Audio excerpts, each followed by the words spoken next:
baimė ir tavo draugs. Kodėl? Nes kai tu kažko bijai, tu bijai kažkur žengti, sekti vaistą, darytum, kas tau patinka, arba kažkur judėti, kažkur turi baimę, supranti. Baimė ateina į tavo barškinį durį ir sako, tuk, labas, tu turi kažką, kas nesusilygins su tavo aukščiausia versija, ko tu nori būti. Transformuok mane. Ir jeigu tu ignoruoji, tu sugalvoji, kad ne, aš gal nedarysiu to, jaus to emocijai ir aš būsiu tame ir aš išliksiu komfortį. Po 2 dienų ta pati baimė vėl pasirodo tau panašioje situacijoje ir tau jo barškinį jau garsiau sako, girdi, klausyk ir kažkas, kas nesusilygins su tavo aukščiausia versija, pakeisk mane.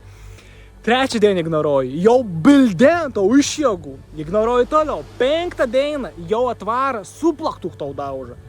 Ir jeigu po to tu ignoruoji tom baimį, jau po savaitės atvar su buldozeriu tau visas tas duris išvert. Baimė ir tavo ego konstrukts, tavo motyvacinis mechanizmas, kad daro visko neves laik be klaidų, kad tave išlaikytų komfortį ir išlaikytų ten, kur tavo fizinis protas, tavo ego galvo, kad tau yra geriausia, nors tu matą prieš savo akis geresnį pasirinkimą, logiškesnį pasirinkimą. O aš noriu varyti ant scenos dainuoti, bet aš turiu baimę, aš nežinau, aš nenoriu niek daryti, bla.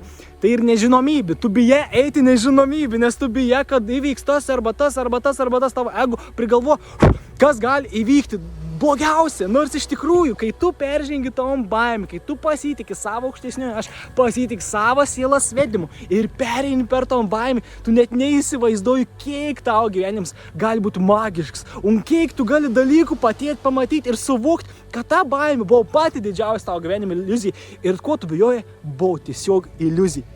Kaip tu peržengi tom baim ir pamatai rezultatą, kaip tu peržengi tom baim, tu niekada daugiau gyvenim nebežiūrėsi tą patį baim, kaip tada žiūrėjai. Pasitikėk nežinomybę, pasitikėk savo sielos vedimu ir perženg tom baim, nes ir tik tavo ego iliuzija.